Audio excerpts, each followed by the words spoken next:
Good morning, good afternoon, and good evening to our participants in your various time zones. This is the Center for the National Interest, bringing you a discussion on why is China turning up the heat on Taiwan.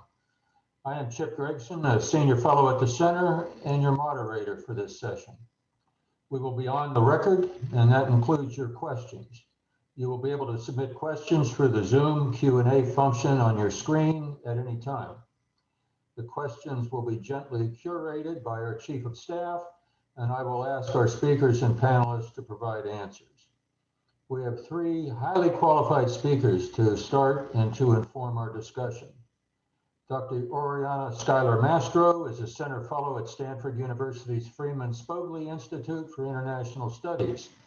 Within Spogli Institute, she works primarily in the Shorenstein Asia-Pacific Research Center and the Center for International Security and Cooperation as well. She also serves as a non-resident senior fellow at the American Enterprise Institute. General Dave Stilwell, U.S. Air Force, was Assistant Secretary of State for East Asian and Pacific Affairs from 2019 to 2021. He previously served as a defense attaché at the U.S. Embassy in Beijing from 2011 to 2013. He served as the director of the China Strategic Focus Group at the U.S. Indo-Pacific Command in Hawaii from 2017 to 2019, and as an adjunct senior fellow at the East-West Center in Honolulu from 2016 to 2019. He served multiple tours of duty in Japan and Korea as a linguist, a fighter pilot, and a commander. He speaks Korean, Chinese, and limited Japanese. Paul Herr is a distinguished fellow at the Center for the National Interest.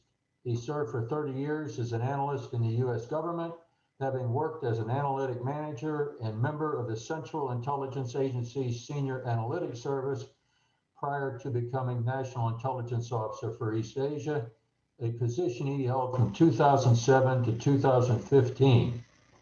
He was a visiting intelligence fellow at the Council on Foreign Relations from 1999 to 2000, and was elected a life member of CFR in 2001. His book, Mr. X in the Pacific, George Kennan and American Policy in East Asia, was published in 2018. I've asked our panelists to provide 7 to 10 minutes of remarks to get started, and then we will go to your questions. Dr. Mastro, may I ask you to lead off, please? Thank you, General Gregson, for that introduction. It's great to be here to talk about this very important issue. I'm going to be alluding to some of the arguments I've made in a recent piece that was published in this issue of Foreign Affairs called The Taiwan Temptation. For those of you who are interested in a lot more detail behind the argument I'm about to make today, and I'm also going to extend this argument based on some of the feedback of the piece, please check that piece out in the current issue of Foreign Affairs. The first thing I want to say before I make this argument, which has turned out to be much more controversial than I thought it was going to be when I wrote it, is that things change with China all the time. You know, the gentlemen on this call have been working on China for quite a long time. I myself have been working on China for 2 decades, and my opinions of Chinese ambition, Chinese capabilities have changed over time because Chinese capabilities and ambitions have changed over time. So while if you had asked me 5 years ago, if I thought China was planning an unprovoked invasion of Taiwan, what the probability of that was in that year, I would have probably put it at 0. But about 18 months ago, I guess it's now October 2019, I was in Beijing at a track 1.5 on Taiwan. And I heard from the group there some arguments about Taiwan. For the first time, it seemed to me that there was a change happening in the mentality of how they were thinking about Taiwan. It was no longer the case that the Chinese wanted to prevent independence. That was no longer enough. That standard of preventing independence was no longer enough. Xi Jinping had made statements previously that he wanted to see progress towards reunification. Now, I had dismissed a lot of those statements because I thought, this guy, you know, he's going to be out of power in 2022, you know, so his sort of statements about the futures beyond that are irrelevant. No one's going to hold him to it. But then, of course, they got rid of term limits. And this changed the context through which a lot of his statements were being made.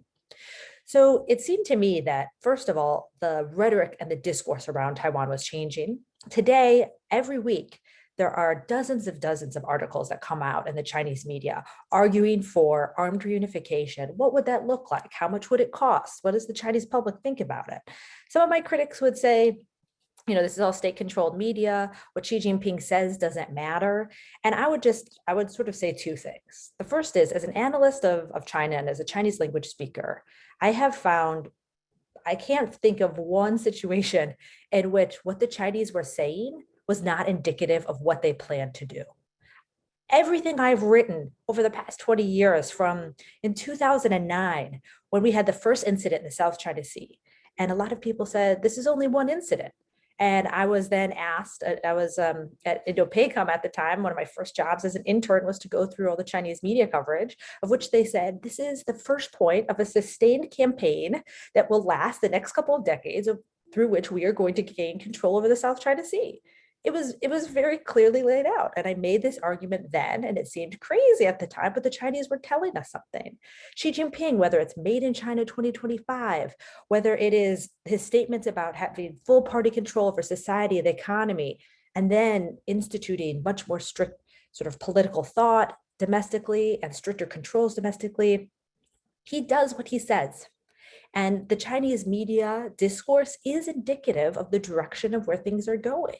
The fact that you could now publicly say that peaceful reunification did not work in that society, the fact that you can write and say that, I think suggests that there's an opening for discussion for armed reunification. So the first thing I saw was this change in discourse to say, this idea that the people of Taiwan are going to voluntarily come and be a part of mainland China, there was a lot of skepticism in China that was going to inevitably happen.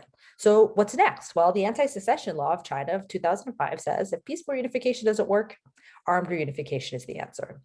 So the next thing that has changed significantly very recently is Chinese military capabilities. Xi Jinping, with some sense of urgency, embarked on a major military modernization campaign in 2013 designed to develop the exact type of joint operation capability necessary to take Taiwan through an amphibious landing. Now, that doesn't mean that they will do it, but in my discussions with the Chinese military, they say that they now have the capability to. Now, again, as scholars and military experts, there's a lot of debate in the United States about whether or not this is true. I, for example, think that their command and control in particular has issues. They probably need to do more exercising, maybe more realistic exercising, but also maybe a limited operation. My bets are on sort of a landing or an island operation in the South China Sea against Vietnam, hone their joint operation skills, hone their command and control before they consider Taiwan. Some other scholars and analysts think they need even more time. Some have said, up to 10 years. The point is not how much time we think they need, it's how much time they think they need. And at least in my conversations with the Chinese, they think that they have the capability to do this, to take Taiwan by force if they were told to do so. There's a lot of indications that suggest that they're ramping up to do this. Just was it yesterday, the day before, the Department of Veteran Affairs listed on Weibo, put it out there for the public to test the waters of a new conscription law, or in which they would rely a lot on veterans to conscript them for military service if the country was going to war in the immediate future. So the military capabilities, 15 years ago, even 10 years ago, China could not take Taiwan by force if it needed to. Now, of course, if Taiwan was going to declare independence, the Chinese were going to do, whether it is 1970 or 2020, they were going to do everything possible militarily to prevent that from happening. But the idea of initiating the campaign, I think, was never really in the minds of the Chinese until they now have some military options to do so. And the last thing is the discussion about the costs of all of this.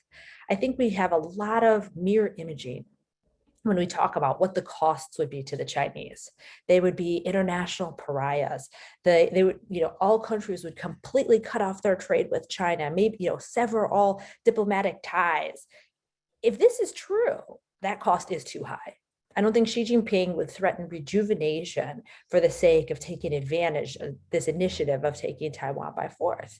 But it's my impression that the Chinese have spent the past 25 years of their foreign policy strategy building close political and economic ties with most of the world, with a focus on US allies and partners and middle powers and other sort of great powers like Russia.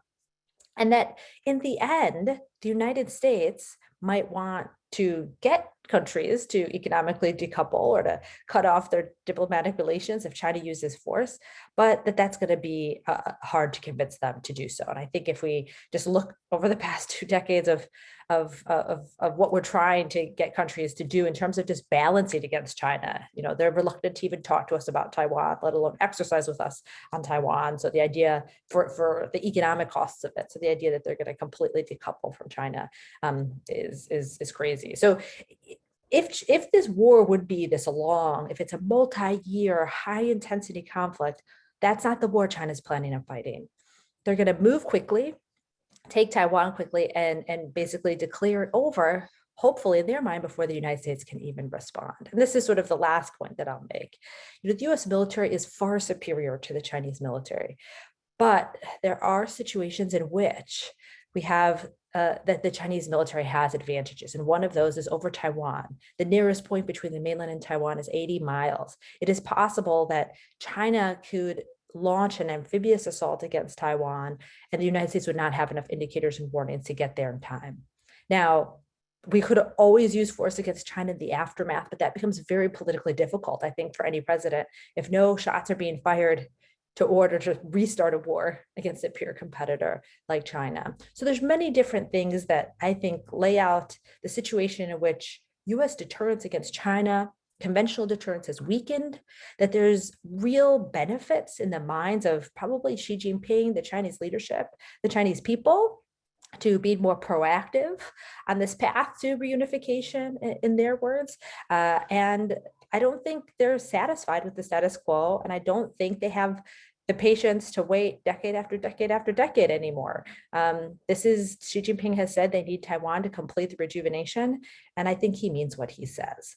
And so this obviously leads to a lot of serious implications for US policy, US military force posture to enhance deterrence against China under these new circumstances, but I'll save that for the question and answer. Thank you. Thank you. Terrific. Secretary Stilwell, may we have your thoughts? General Gregson, thanks for the opportunity. And Oriana well laid out. And actually, I don't have a whole lot to add to that, except just a little bit on context that puts me on the opposite side of that argument as to whether they're ready to pull the trigger or not. I think back to a rumored conversation between former CNO Admiral John Greenert and his counterpart Wu Shangli, when Greenert asked him, why did you guys, in spite of our friendship, why did you end up building all those islands? And Wu's answer, I think, is believable. He said, because you guys didn't do anything to stop us. So what I'm seeing here, everything that Oriana laid out, I agree we're seeing. But to me, it falls more in the context of winning without fighting, of using words and posturing to get people to back down before you actually have to employ. Having worked with the PLA as the DAT and on the Joint Staff, there is still very much a sense of we're not quite ready, we're not sure. Now, of course, you can propagandize yourself into believing anything. And if the political stakes are high enough, you can launch 60,000 into northern Vietnam and see how that turns out. But given all that's going on in, around, and about China today, I think it would be a very significant action, as you say, a declaration of independence or something like that, that would actually allow that. So increasing sorties in, decreasing proximity around Taiwan, those things are all happening. I completely agree. But none of those is casus belli. None of those is a strong commitment to any course of action. To me, it seems to be a matter of testing. Another issue on this that we worked out in my last job in State Department was there doesn't seem to be any cost associated with bluffing and having your bluff called. We saw that a lot, is to put yourself out there and say, if you do that, we'll do that. We had the Syrian Red Line, and that was a major, a significant emotional event in the US. But look at all the times that the PRC has either directly threatened or indirectly through the MFA spokespeople or whatever, and never followed through. Again, this seems like another aspect of political warfare that we, if you talk about mirror imaging, don't quite get yet. And I would love for us to think more about that, about how the PRC uses lawfare and language and all these other things in our own open systems to get us to do what they want. It's a brilliant strategy. I mean, you have everything to lose by committing forces here and then shedding blood. But if you can get it done without that through political warfare and these others, why not? It doesn't, again, because credibility is not at stake. It's a cost-free approach. But speaking of cost, you mentioned Japan. I mean, in fact, Japan, this is something I dreamed of back in the Pentagon, is to get Japan on board on these things, and here they are. You have others. The resistance is building. The EU and NATO is going to talk about hanging out in the Taiwan Straits and all those other things. Yeah, I'll finish with this. If you're in Beijing, you're hearing this news. I can't imagine Xi Jinping is so cut off from the outside world through reference news or Chosher or whatever, that he's not aware of the growing resistance to these things. And that's just militarily. And then look at the economic blowback of the One Belt, One Road, of the adventure in Central Asia and all the rest of the stuff. And I think if you're sitting in Beijing right now, you can bluster and bluff, but it would be really hard to make that decision to follow through, in Oriana's terms, to plan an unprovoked invasion. So I'm not saying it wouldn't happen, but I think that we should consider the context overall. And then during Q&A, I'd like to think or hear more or think more about things we can do to allow them to, or to help them think about other things besides Taiwan, to what we used to call in the F-16 lobster eyeball, 2 different programs at the same time, and not be able to just focus on one, because to date, we've actually given them that opportunity. I think we have the ability to divide and conquer their attention. I'll quit there, thanks. Lobster eyeballs, that's going to go down in lore somewhere at the center. We're going to have to put up a plaque with that. That's a great way to get people to have an image of what we're trying to recommend. Distinguished fellow Paul here, may we have your thoughts, please? Well, it's making me lobster eyeball. It's making me hungry for seafood. Well, thank you very much for the invitation to participate. It's particularly an honor and a privilege to be here with both Oriana and Dave, both of whom I've known for a long time. And I find myself, interestingly, kind of in the middle between them. I agree with Oriana. I mean, I absorbed her article as well in Foreign Affairs. I agree with her that China seems to be talking more about a potential use of force, that those voices are growing louder, that the tensions are rising, and that the Chinese appear to be engaged more so than they had been before in a cost-benefit analysis of an attack on Taiwan. And I think, Oriana, the article is a very good summary of that cost-benefit analysis and of what the fight might look like if the Chinese choose to launch it. I think that I agree that needs to be taken seriously. At the same time, I'm inclined to agree with, I think Dave's point is that, I think I agree with Dave. I don't think that they're quite ready to pull the trigger yet, that they still would like to win without fighting. I don't think an attack is imminent. I mean, we can come back to the timeline issue, nor do I think the Chinese have given up yet on peaceful unification, but I think they have gotten closer to that kind of a judgment, which I think is very important. And I think, one of the questions we were asked to address here is really why? Why are the Chinese getting closer to contemplating an attack, and why are they turning up the heat on Taiwan? I mean, I think you've both talked about the conventional explanations that a lot of the analysis focuses on Beijing's, the nature of the Chinese Communist Party leadership, but the aggressiveness and the confidence of Beijing, particularly under the leadership of Xi Jinping, and particularly the notion that, as I think you alluded to, Oriana, the idea that Xi Jinping somehow wants progress on Taiwan to be part of his legacy. So in this perspective, China is essentially abandoning the status quo and moving to accelerate its timetable for reunification. Now, I certainly agree that there is an internal dynamic in Beijing, in the leadership and in terms of their strategic calculations and their capabilities that are pushing China in that direction and escalating tensions on the Strait.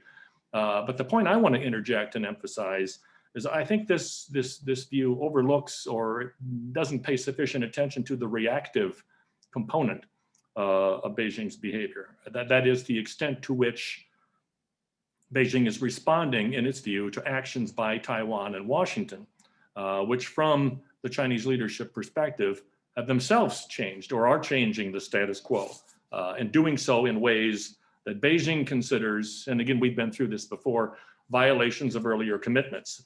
particularly their adherence of all the parties to a one China framework. Now, it's true that neither Taipei nor Washington has ever subscribed to Beijing's definition of this, the one China principle, according to which Taiwan is part of the PRC, the People's Republic of China. But both Taiwan and Washington have always had one China policies of various types. And I think what's happening now, I think one of the variables that's driving this dynamic is the extent to which those policies are changing in both Taiwan and in Washington. Now, from Taiwan's part, President Tsai Ing-wen has arguably retreated from a one China framework, certainly by her declaration that she's rejected the 92 consensus, this supposed agreement that was reached back in 1992 between Beijing and Taipei, according to which they both agreed there was one China, but they would agree to disagree on how to define that. She has been has kind of slammed the door on that. And I know that there's domestic political reasons why she can't be very flexible on that, but we can come back to that perhaps. She's also, and it's not new necessarily entirely new with her, but Taipei has certainly rejected the one country, two systems framework that Beijing has floated for many years, particularly in the wake of how that formula has played out in Hong Kong over the last couple of years. But given that this tacit agreement on a one China framework and the 92 consensus was arguably part of the status quo under her predecessors, this is what Beijing interprets as a unilateral change to the status quo. Now, on the US side of the equation, obviously the Chinese think that Washington has also been involved in changes to the status quo, first and foremost because of what Beijing sees as essentially Washington's acquiescence to, if not implicit endorsement of, Tsai's position, the evolution of Tsai's position on this retreat from the 92 consensus from a one China framework. But this, of course, has also been reinforced in Beijing's view again by Washington's incremental but increasing moves over many years to upgrade its relationship with Taiwan in terms of greater unofficial interaction, diplomatically and otherwise, and support for Taiwan's expanding international role, or support for expanding that international role. And this obviously has also been reflected in a series of congressional actions that have aimed at expanding US-Taiwan relations. Now lately, well, I'm sure we'll get back to this, another element of the equation has been this increasing talk over the last year about whether Washington should abandon strategic ambiguity over whether it would intervene militarily to defend Taiwan against an attack from Beijing in favor of strategic clarity, the notion of simply issuing a declaration that the US would in fact do so. Again, we can come back to that issue. The point I'm trying to make here is that Beijing, at least, interprets all of these actions, and not wholly without some legalistic reasoning, not only as changes to the status quo, but as inconsistent with US commitments under the three communiques, and as an erosion of Washington's own one China policy. And in fact, I think they're starting to talk about it being the emergence of a de facto one China, one Taiwan policy. My point here is that in addition to all the variables that have been mentioned, what's going on in Beijing and its calculus, I think it's these developments, these actions by Taiwan and Washington that are at least as much the driver or the reasons for China's turning up the heat on Beijing, not because Beijing, or not because Xi has somehow decided unilaterally for personal or other reasons that he wants to accelerate the end game. And in fact, I think this is somewhat pursuant to Dave's point, partially because I don't think Beijing, in my view, is not looking, it's not anxious to use force against Taiwan. It has a lot of other priorities and other irons in the fire, and it's not looking for excuses to focus its attention and its resources on the Taiwan issue, which is another deterrent, I guess. Now, none of what I'm saying here is meant to suggest that the United States should withdraw its support for Taiwan and its democracy, or retreat from the principles and the commitments that we have under the Taiwan Relations Act, under the six assurances that we made to Taiwan on the occasion of the third communique. On the contrary, I think that we need to do everything we can to continue to preserve and protect Taiwan's democracy. But one of my closing points here is that I think that includes not reinforcing Beijing's reasons for threatening it. And it's very interesting. There's been a lot of commentary over the last 24 hours of Kurt Campbell's statement yesterday that the United States does not support Taiwan independence. I just saw a piece from the Global Times that they're hailing that as a tremendous step forward for bringing the relationship, the Taiwan issue back into balance. I'm skeptical that's going to wipe all the clouds away. But it's interesting that that's being seen in that context. So in addition to not providing reasons for Beijing to feel that it has to turn up the heat, I think in addition to not retreating from the TRA and the Six Assurances, I frankly think we can't retreat without tremendous risk from the commitments that are inherent in the three communiques. I guess my last point is, and I think, Oriana, in your article, you talked about some of the military deterrents that need to be applied to dissuade the Chinese from contemplating a use of force. The only thought I would add here is that I think we also need to consider non-military means of deterrence. And this is where we get into the reassurance equation. And in fact, I think Kurt Campbell's statement yesterday might have been intended in part as somewhat of a reassurance to Beijing. But anyway, I'll leave it at that for now because there's a lot to talk about. Thanks. Dr. Mastro, do you want to make a comment? Oh, sure. Thank you. And thank you for those comments. I think in some cases we are more on the same page because I also actually don't think this threat is imminent. In my article and in my talk, I didn't mention the increase of activity near Taiwan because I also don't see that as a sign of, that's not part of my argument of why I think they're thinking more seriously about taking Taiwan by force. What is urgent, I guess, is depends on how risk acceptant you are. I have embraced this idea of urgency because I think we need to think about this issue to make significant changes such that 6 years down the line, 7 years down the line, when I think it will be more immediately urgent, we will be in a better position. I do not think this is something that Beijing is going to do today, but I think as Paul summed up my argument better than I did, there has been a shift in thinking in Beijing in that this is now under consideration. And that's really what I want people to start to consider. I agree with General Stilwell. If they can do this short of war, of course, that's better.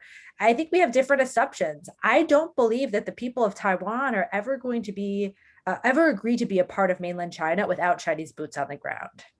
I don't think any of the coercion campaigns are going to be significant, whether it is economic coercion, if it's the joint missile campaign. I really do think for China to achieve full political control over Taiwan, they need the amphibious landing. So maybe this is just a difference in opinion about the will and the nature of the Taiwan people. I think that is necessary in order for Beijing to have full political control. And of course, I don't think they want to do this right now, but I don't see them ever achieving this goal short of force. And this might be a different assumption that we have. If there's the belief that they can never achieve this short of war, then the question is, when are they going to use force? Because I don't think that they will be happy with this indefinitely. And I also, I should have put this in the article, and Foreign Affairs is asking me to write a response. So maybe I can put it in the response.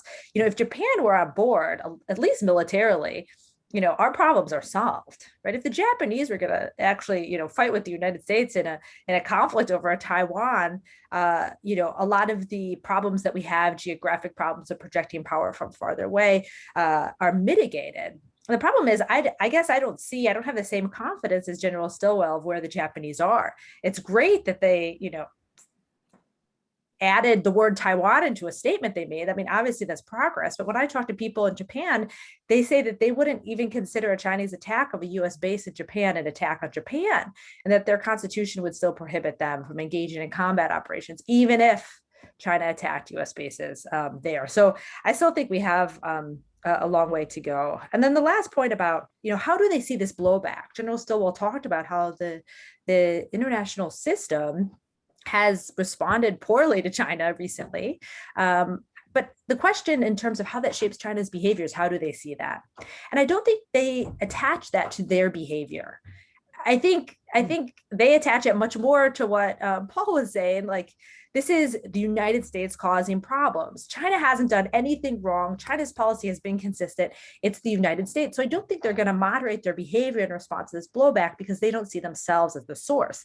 Now, I completely agree with the need for reassurance. This is also something that I should have highlighted more. I didn't. A former boss of mine, Michael Swade, wrote a response to my piece in which he sort of highlighted this point as well, the need to reassure. I don't believe I think strategic clarity would be the worst idea across. I don't think it enhances deterrence, and I think it hurts the United States' ability to defend. So I'm not for that. But on the same side, I get a little I think it's important to reassure, but I think it has its limits because, the Chinese culture of the cult of the defense is always that they're reacting to something. I mean, even before the Trump administration started increasing ties with Taiwan, they had problems with Tsai. Before that, they had problems with something else. There's this great quote in one of their main strategic texts in which they say China never fires the first shot. But if you say anything against Chinese interests, that is considered the first shot. So while, I think, of course, they have other priorities, other things they're thinking about, to Paul's point of they don't want to focus all their attention on Taiwan, they have been focusing their foreign policy attention and their military attention on Taiwan, right? Foreign policy, it's amazing. Out of all the strategic partnerships, 90% of them have provisions about how these countries are going to interact with regard to Taiwan. They spend so much of their power on the international stage trying to figure out, whether or not Maverick can have a Taiwan flag on his jacket. I mean, they're so focused on this Taiwan issue. The military modernization is all focused on Taiwan. So I do think they're spending a lot of time and effort on that. I hope that they continue to have to spend time and effort on that, because if their foreign economic and military policy is freed up so they don't have to think so much about shaping how countries deal with Taiwan, who knows what else they would do. But I think it's a very interesting debate. I think there's a lot of different assumptions that we all hold, and I would just sort of lay mine out there that, again, I don't think China can do this short of war. I think they know that. And so the question then is kind of a when question. And I do, agree with Paul absolutely that while I focus on the military aspects of deterrence, this is much more of a political and economic issue, if anything else. If Xi Jinping's not going to risk the rise of China for this.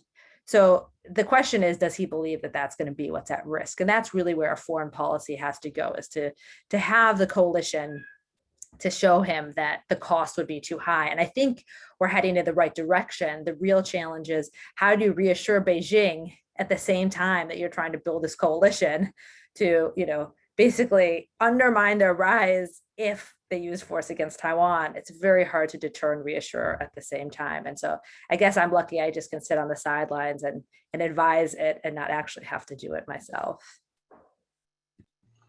Thank you very much. And let me start with some audience questions. One that came in very early from a famous naval person, Michael McDivitt. He compliments you on your presentation, all of you, when you speak about a rapid PLA attack, trying to win before the U.S. reacts. What about what I call our first responders, the U.S. 7th Fleet, 5th Air Force, 3MEF? Do you see them sitting on their hands while a PLA strikes? Clearly, they are at a huge firepower disadvantage, but they can begin a response. Would anybody particularly like to field that? I guess I'll start off, just because I used to wear a uniform like you, sir. For that. The fact that we're there speaks volumes. The fact that other countries put their necks out to host U.S. forces speaks volumes. And I think we seriously underestimate our capabilities with respect to what the Chinese can produce. Now, I'm not saying that they can't fight, but you always hear Xi Jinping talking about, you haven't had your nose bloodied yet. I have no confidence in your ability to carry out operations. You should prepare for war, parentheses, and stop selling art at high prices and buying real estate and all the rest of that stuff.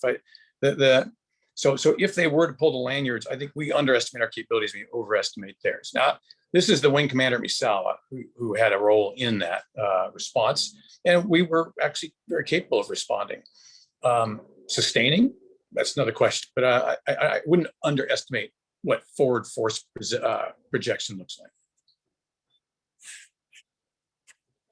Thank you. I think this is goes in a different direction from George Beebe. Do the Chinese believe that the United States is in long-term decline domestically and internationally?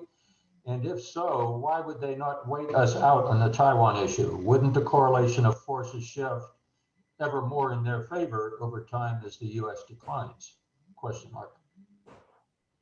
Paul? Yeah. Oh, sorry. Go ahead. Dr. Mastro, go ahead. I was just going to say, I get this question. I do think they believe the United States is in decline, but the way that they think about power transition theory is not that then wars get easier to fight, But actually, when the great power is in decline, it is more like it has a greater will to fight to keep its position than it was previously. So it's partially, how a war happens is partially correlation of forces, but that's a lagging kind of indicator. A part of it is also, what is the United States going to put into this? Now, if the United States thinks that whether it fights this war or not determines whether or not it gets to stay a global superpower, right? That is a huge stake. So it's possible that the war would even be more brutal and harder to win farther down the line. And just in general, I don't know how to put this in a sort of methodologically rigorous fashion. Maybe Paul can help me out with this, but I just have this sense, people ask all the time, like, why can't they just wait? And I always like to think, we're all human. And I think of just like personal experience of like, oh, well, I could go up for a promotion next year, but I guess with my contract, I have 5 years to go up for a promotion. Like, why don't I wait 5 years? Well, because people don't want to wait. I mean, people don't, if you can achieve your goals now, right? If you feel like this is in my grasp, you don't want to wait another 5 to 10 to 20 to 30 years. So I don't know how to put this in kind of political science terms, but this, I think there was this argument for a long time in US strategy of like, just convince China they're better off being number 2. I think that is the biggest myth. Leave aside whether China is going to reform domestically. I think the American mentality that like, surely they're better off number 2, and we can convince them of that. If you have the prospect to be number 1, I think it's a natural, to want to do that. And so if they think they can take Taiwan, that they can succeed, this is the biggest deterrent, right? They don't want to fail. To go back to General Stilwell's point, I think Xi does have uncertainty about his military forces. And this is why I think the greatest deterrent is to enhance that uncertainty that he has about the capabilities of his military. But if they think they can do it at acceptable cost, this idea of like, well, why wait? Why don't they just wait until later? I think that, that's what's called the Taiwan temptation. I think it's too tempting to do it now. I think the short answer is that they're not willing to wait, perhaps because this is one of the periods where they calculate that time is not on their side. Now, I think it's true that they see the U.S. in relative decline, and they see an opportunity there. And in fact, Rush Doshi's new book on the long game, China's strategy to displace American power, talks about this. Even though the Chinese are optimistic that U.S. decline is going to turn in their favor, they are equally concerned about what the declining superpower might do in the interim in an attempt to reassert its power and its authority. And I think that, combined with their concern about the direction that the politics on Taiwan is headed and the direction that U.S.-Taiwan relations are headed, gives them an incentive not to wait. And I guess the bottom line, frankly, from their perspective is, I think they would like to wait us out. But I don't know that they believe they can afford to do that, and partly because I think the Communist Party leadership, the Taiwan issue is a core legitimacy issue for them. They cannot afford in their calculus to run the risk of the United States taking actions that would complete the separation of Taiwan from the mainland. So I think they're biding their time. I don't think they want to do it, but I don't think that I have no confidence that they would be willing to wait if they saw the need, depending on the trend lines. Speaking of being willing to wait, are we failing to give enough attention to the nature of the singular nature of the leadership in the People's Republic of China? Xi Jinping's been in office, 9 years? He abolished term limits. He abolished collective leadership in favor of Xi Jinping thought, which is becoming more and more prominent. He's made a number of very hawkish, very aggressive statements about Taiwan. Here's a two-part question. Have we gotten to the point where Xi Jinping cannot possibly back down on unifying with Taiwan for fear of his own job? And secondly, is this not starting to look like many sad instances in the past when autocratic leaders took actions that the rest of the world thought were illogical, and we were therefore unprepared for it? Paul? Well, I think there's a difference between Xi Jinping, the short answer to that question is no, of course he can't back down. He's not going to let Taiwan slip away. But I think there's a difference between, well, two points I would make. I'm not convinced that most of this calculus is attributable to Xi Jinping personally. I think the strategic calculus is as much a product of the collective leaderships, the Communist Party's assessment of the Taiwan issue going back decades. But even in the near term, I think there's a difference between preventing independence and achieving unification. He certainly cannot back down from preventing independence. And he and others in Beijing calculate or suspect or fear that there is a constituency in Washington now, certainly, and in Taiwan to collaborate in achieving independence. Now that will have been affected by Kurt Campbell's statement yesterday, but I think his impatience on preventing a drift does not necessarily translate into a deadline for achieving unification. And that's another issue that we can debate. And Okay. if I could just add, General Stilwell already mentioned this, but I don't think there are costs to bluffing. And Jessica Chen Weiss has done a really extensive study on this that shows that the Chinese leadership gets bonus points just for hawkish rhetoric, even if they don't follow through with it. So I'm not of the, I don't think that he's going to do this Taiwan thing because, he has to. I think he wants to. I think the Chinese have a lot of room to maneuver. The Chinese leadership has a lot of room to maneuver with the Chinese people. Of course, they can't allow Taiwan independence. As Paul said, they're not going to let Taiwan slip through their fingers. But at the same token, I think even if they start some sort of operation, it doesn't go as well as they planned, they can take some offshore islands or say, oh, we were just trying to teach Taiwan a lesson. So the domestic, I don't think she is concerned about kind of a domestic political movement against him, depending on what he does with Taiwan. Thank you. And David, here's one I think for you from Steve Yates. Given Beijing's decision to eliminate one country, two systems in Hong Kong, something unthinkable to most observers not that many years ago, why would we think we would get any early warning of a Beijing decision to forcibly eliminate the status quo with regard to Taiwan? Given this, and if they mean what they say, can they be deterred? Hope so, and welcome a bit more about how to do so beyond what's been tried to date. Well, let me work backward on that one, is how to do so. The history writers will have something to say about the last 4 years. But I was going to open with an anecdote about my junior weapons officer, a guy who was responsible for planning training for the squadron for the next year. And he wouldn't write the plan because he didn't know what the conditions were going to be to make, so his plan would align with those. And I was telling him, don't do that. You make the conditions and make the plan align with you, with your intent. And I think that's the approach, at least I tried to take, was to actually, go back and reassess and reassert American interests, American commitments, and all those things, rather than put all the agency in the Beijing's lane and say, oh, are we doing something to offend Beijing? No, let's look at all things Beijing's done to offend us, and let's establish our positions and state them very clearly. And then from there, we can build coalitions, support, and alliance issues there. So to me, that is probably the best deterrent. I think that was said earlier, is seeing a number of countries committing in resistance to what happened. I don't know, and again, Paul and Oriana can speak more to this. I don't know how the response to the Hong Kong national security law is being received in Beijing, but I know how it's being received in Taiwan. And again, if their intel folks and if their diplomats are allowed to actually speak truth to power to say, you just lost Taiwan by your Hong Kong action, that's a pretty solid message as well. And I would hope that they are smart enough to hear that. Again, I'm not going to read the tea leaves as to what 29 bombers means and what 5 bombers means and all that.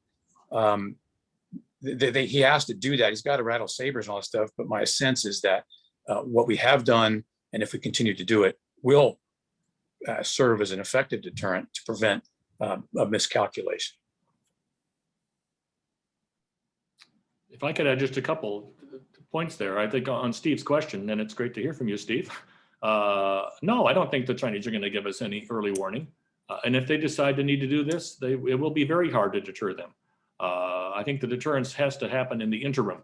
And to reinforce the point I made earlier, I think that deterrence has to take at least as much of the form of reassurance and non-political or non-military actions than it does as it does in our military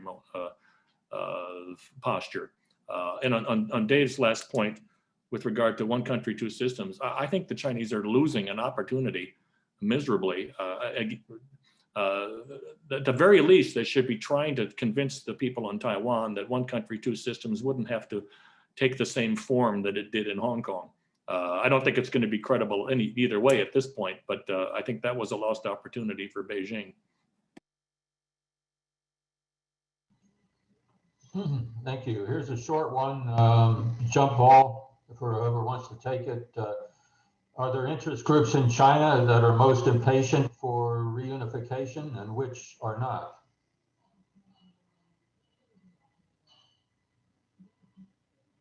Or has Xi Jinping's thought eliminated the role of interest groups?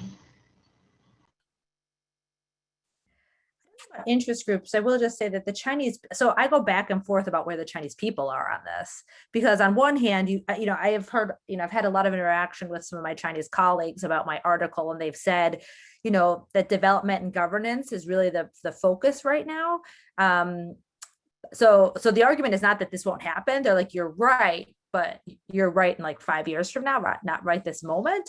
But in the same token, whenever they speak of Taiwan, it's with a lot of emotion, right? It's like, whenever I ask about costs, I say, oh, I'm getting a lot of pushback from my American colleagues, saying this is gonna be so costly for China. And they'll say immediately, like, we do not care. We do not care about the costs. It can cost whatever it can cost, Taiwan is ours, So I go back, and on one hand, they say, we can wait a couple of years. And on the other hand, it does seem to be a very visceral issue.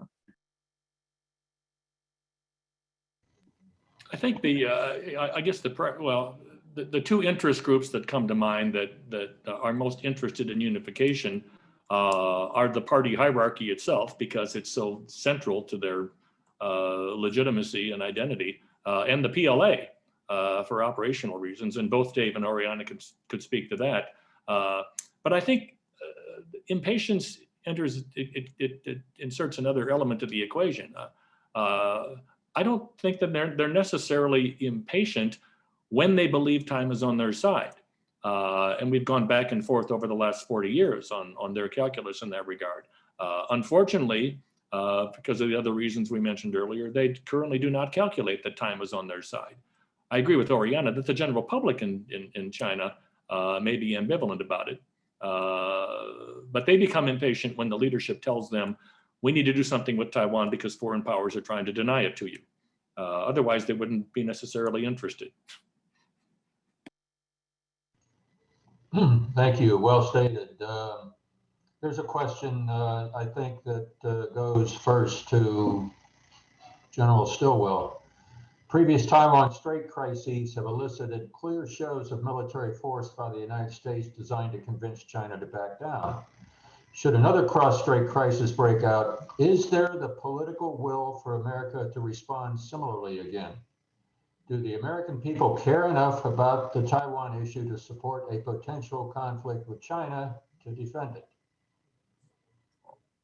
Well, I think given COVID, yes. The narrative, the scuttlebutt among my non-political friends out there on China has really changed in the last year.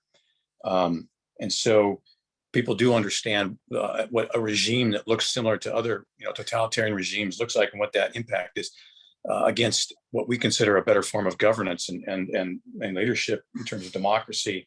I think would get people excited enough. That's the one thing. What the administration chooses to do, what Kirk Campbell said, hopefully needs more clarification.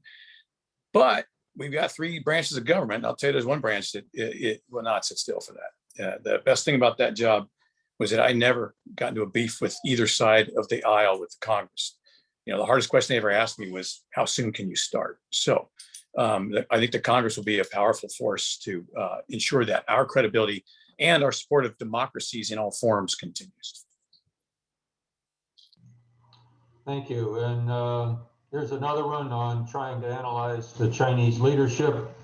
Could the CCP ever be forced or persuaded to accept no political preconditions for engaging in high-level political dialogue with Taipei. Is there any set of circumstances where we could see that happening?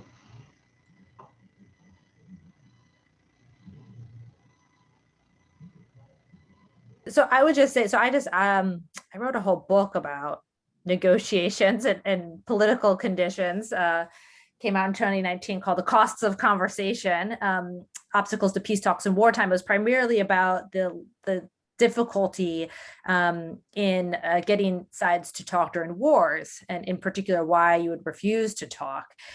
The general finding of that, while it is not perfectly applicable to peacetime, like right now with Taiwan, but in general, when countries do not have other means through which to demonstrate their strength, they are fearful that a willingness to talk without issuing these maximal conditions demonstrates their weakness, and then they would be exploited on that issue. So if anything, if I take the logic of what I was saying before with Taiwan, with the logic of the book, it seems that the more that China feels stronger and stronger in its own position vis-a-vis Taiwan, and this probably also has to do with what the United States is doing with Taiwan or what have you, if they basically feel like they have a complete upper hand across the board, whether it's political, economic, or military, that's going to be the situation under which they're going to be more and more likely to be willing to talk without conditions. Because in their mind, talks are then just a mechanism through which they can compel the other side to do what they want. It's easier, whether it's deterrence, compellence, any form of coercion, it's easier to issue your threats and promises directly. And so if that's the case, then we might see over time Beijing more willing to do so. But I think right now, given their insecurities about the U.S. position, their discontent with what Taiwan's position, they would be too fearful that that would make them look weak. And so I think it's unlikely in the foreseeable future. I think the Chinese could have, they could exhibit some flexibility in their position if they perceived a positive incentive to do so. And I don't know exactly what they're looking for, but actually, one of my guesses is, it gets back to their desire for some reassurance, but more specifically to the point I raised earlier. I think it's going to be very difficult to get back into dialogue with a no preconditions approach because of the centrality of this one China framework issue. For the Chinese to accept dialogue at this point without preconditions, they would have conceded to, again, this is their interpretation of what's been happening, they would have conceded to Taiwan's withdrawal from a one China framework and Washington's acquiescence to that. And I think that what they're looking for is some credible reaffirmation that the one China policy in Washington and Beijing still has substance and credibility. I think that would be the only path, it seems to me, from their perspective, as to how much flexibility they could demonstrate on how to move forward. Thank you. Another good friend, Ralph Casa, poses a comment, not to dismiss the military threat, but Taiwan is already under attack from China politically, economically, and psychologically. We need to focus today on how to help Taiwan defend itself from this ongoing threat. I think this feeds to the answer that General Stilwell gave us earlier about the support from Congress and all the many acts that are coming out now to try and achieve that melding of all the elements of national power that we keep talking about and never quite achieving. Well, I also think it does suggest we need to rethink what alliances and partnerships mean. I mean, calling from Australia right now, obviously Taiwan has faced this form of coercion for a much more extended period of time to a greater severity, but Taiwan is not the only entity that faces this from Beijing. This idea that U.S. alliances are meant to defend countries from military attack, I don't think China is planning on invading Japan or Australia anytime soon, but they can very much harm these countries, and not only harm them, but the reason countries don't want to be occupied is they want to be free from foreign dictation. And nowadays, it seems like China has the ability to influence other countries' policies, domestic or foreign, without having to occupy them. And so I do think we have to rethink what our alliances are about and helping countries build resiliency against all forms of coercion, even those that don't involve direct military force. Yeah, I'm surprised we didn't bring up Australia when we got into the anecdotes about lobster, and that's because that's one of the things that China is embargoing now, the Australian lobster. We're closing in on the time to wrap this up. Let me ask one question that calls for a simple yes or no question, and then I'd like to invite the speakers to make any closing remarks if there's anything you really wanted to say and didn't get out. The question is, can we say that the occupation of Taiwan would lead to the establishment of complete hegemony of China in the region? Lightning round. Paul? Yes, no? No, depending on how you define hegemony. Okay. Dr. Mastro? Yes, I think that's exactly what it means. Either the United States comes to Taiwan's defense and we fail, which is then everyone has surety that the United States can't defend them, or we don't come to their aid and our commitment is in question. And that leaves aside all the strategic and military advantages to China having control over Taiwan. So I think, yes, it means the end of US hegemony in Asia. Secretary Stilwell? I learned a lot of things at State Department, and one is always say that's a false dichotomy. There's more than two choices here. And the answer there is, I would just say, okay, so you get a toehold in Taiwan. It's not over at that point. Think of Solder City. Think of trying to maintain control in a place where you're hated. We know how that is. Well said. Let me ask the speakers for closing remarks, and we'll go in inverse order from where we started. Paul? Well, I'll just pick up on the last thing that both Dave and Oriana just said. I think what that scenario looks like depends on the circumstances, whether unification was achieved peacefully or not. And I think that reinforces the question that Oriana asks. Do the Chinese currently believe that peaceful unification is still achievable? I'm not sure they've reached that conclusion yet, but I think it's the core question here, one of the core questions we need to grapple with. Thank you very much. Secretary Stilwell? Paul makes a great point there. There's always doubt. And so we should play to that. Again, and we do that through messaging. We do that through signaling and all the rest. But the other thing is, never call me a partisan. I think what Catherine Tai is doing with getting TIFA talks going is magnificent. I think what we're doing as far as beefing up chip foundries in Arizona, up to what, 75 billion right now. These are all clear messages to say, look, we're not going to go to war over this, but look, it's a good economic and a business deal. That has as much of an impact in Beijing. And overreacting to that is extremely, it's more difficult. And the last thing is we're talking about alliances. I got one word, quad. These are things where, again, if they are in any way sentient, they're seeing what's happening, and somebody, Wang Jise or somebody is going, you know, it's not just the US, they're not that powerful. This might have something to do with what we're doing. Thank you. Thank you very much. And Dr. Mastro, the last word is yours. I will end on a very optimistic note, which is all of those things that were previously mentioned. I mean, this is what makes me hopeful that the United States will be able to maintain peace and stability in Asia for the foreseeable future. While the Chinese have difficulty when they assess their environment is getting worse and worse, they never look inward. They never look at other things to say, you know, how should our policies be different? What should we be doing differently? They don't think as innovatively and creatively about approaches. The United States, it takes us a while. We need wake-up calls, but once we're woken up, you know, then I think whether it's, you know, putting together the Quad, whether it's pursuing more free trade agreements, whether it's completely rethinking military postures and how militaries are used, you know, all of that is currently up for discussion. And that's largely, you know, was sparked, I think, you know, rightfully so, by the 2017 National Security Strategy, which told everyone China is a great power competitor.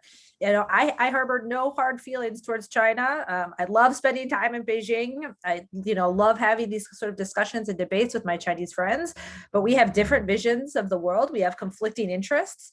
And my job as an American scholar and strategist is to ensure that the one of the United States prevails. And I am much more hopeful now of the direction that we're going, you know, than I, you know, would have been 10 years ago. So I think the fact that we have these discussions is what makes it more likely that we will come up with some solutions to ensure that, you know, peace and stability are the dominant features of Asia for decades and decades to come. I think the last three comments were a great way to end this. I thank Dr. Mastro, General Stilwell, distinguished fellow Paul Herr, and the staff at the Center for the National Interest that's behind the screen here for this session. And with no objection, we are adjourned. Thank you. Thank you very much.